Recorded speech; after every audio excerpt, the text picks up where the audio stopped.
Students, good morning. I am Deepak sir. Today I am going to expresses about your next chapter 10, which topic name is the infinitive. In this topic, you have to know about the use of verb. According to verb, you have to know about finite and non-finite. Verb के अनुसार आपको finite and non finite के बारे में पढ़े जानना है।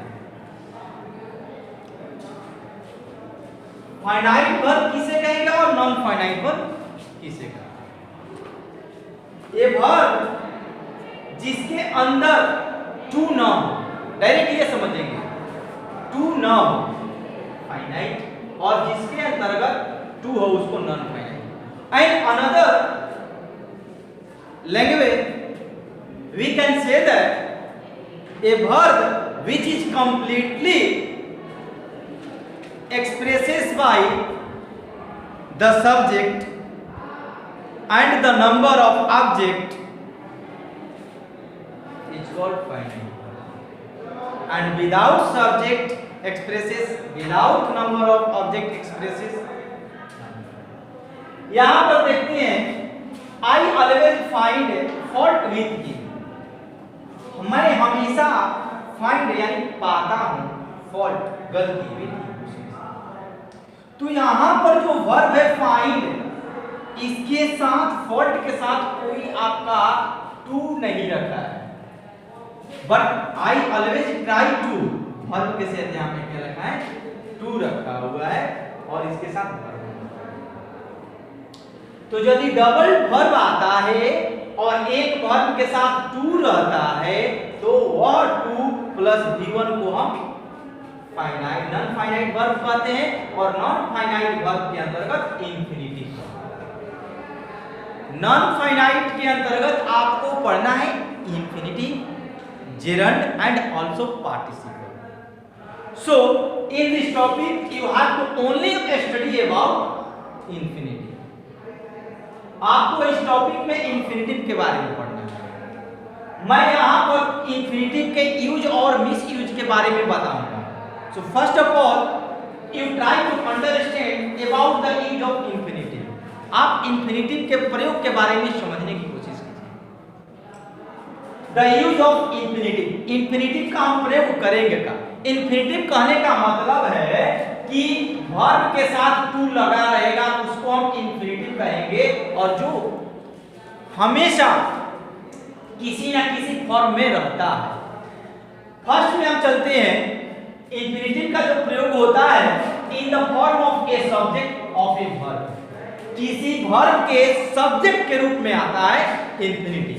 जैसे यहाँ पर to work is a good exercise है, तो यहाँ पर इज जो है ये आपका क्या है, वर्ब। तो जब यहाँ पर इज आपका वर्ब है, तो जब ये वर्ब आपको दिखाई दे रहा है तो इसके पहले एक सब्जेक्ट होना चाहिए। तो जब यहाँ पर इज आपका वर्ब है, तो इसके पहले आने वाला जो है वो आपका सब्जेक्ट हो गया, तब यहाँ पर टू वर्क क्या हो गया, आपका सब्जेक्ट हो गया। तो वही कहता है in the form of a subject of a verb, यानी क्रिया के एक सब्जेक्ट बन करके आया। ये इंफिनिटिव, टू प्लस V1 लगाए ना, तो ये आपका इंफिनिटिव हो गया। फिर कहता है second, in the form of an object of A transitive verb, यह किसी ट्रांजिटिव वर्ब के ऑब्जेक्ट के रूप में आता है। तो ट्रांजिटिव वर्ब कब समझेंगे, कोई वर्ब के साथ एक ऑब्जेक्ट लगा रहेगा तब ना उसको ट्रांजिटिव वर्ब कहेंगे। तो यहाँ पर आपको देखना है आई लाइक, तो लाइक वर्ब है, और वर्ब के साथ आने वाला क्या होता है, एक ऑब्जेक्ट होता है, तो ये ऑब्जेक्ट के रूप में आ गया टू इट, तो ये ट्रांजिटिव वर्ब कहलाएगा ना। तो इसको हम क्या कहेंगे, ट्रांजिटिव वर्ब कब कहेंगे, जब इसके साथ ऑब्जेक्ट आएगा। तो ऑब्जेक्ट कौन बना रहा है, ये इंफिनिटिव बना रहा है, तो ये क्या हो गया, इंफिनिटिव हो गया। In the form of a complement of a verb, किसी वर्ब के पूरक। मान लीजिए एक वर्ब दिया है, तो वर्ब के आने वाला भी तो उसका पूरक होना चाहिए, वर्ब के बाद भी तो कुछ आना चाहिए जिसको कॉम्प्लीमेंट कहते हैं। तो यहाँ पर ही इज डैश, तो यहाँ पर मान लीजिए ही इज है, तो इज आपका वर्ब है, तो इज के बाद तो कुछ आने वाला चाहिए, कॉम्प्लीमेंट, तो यही कॉम्प्लीमेंट आ रहा है, इसको पूरा कर रहा है। इज क्या, व्हाट इज, तो इज के बाद आ रहा है टू सीइंग, तो टू सीइंग हम जान रहे हैं कि टू आपका ये इंफिनिटिव का अंतर्गत है जिसके साथ V1 लगा है, तो ये इंफिनिटिव किस रूप में आया है, तो कॉम्प्लीमेंट के रूप में आया है, और ये किसका कॉम्प्लीमेंट है, वर्ब का। And next, in the form of an object of A preposition, preposition के एक ऑब्जेक्ट के रूप में आता है। मान लीजिए प्रीपोजिशन आ गया तो प्रीपोजिशन का भी एक ऑब्जेक्ट होना चाहिए। तो यहाँ पर देखते हैं example, he is talking about. अब यहाँ पर अबाउट प्रीपोजिशन का काम कर रहा है, तो प्रीपोजिशन के बाद तो कोई ना एक ऑब्जेक्ट होना चाहिए।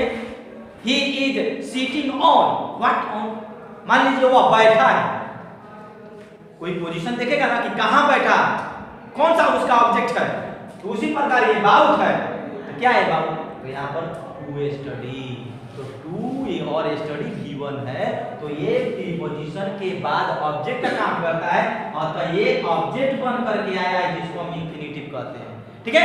And 5 number, in the form of an object of a complement.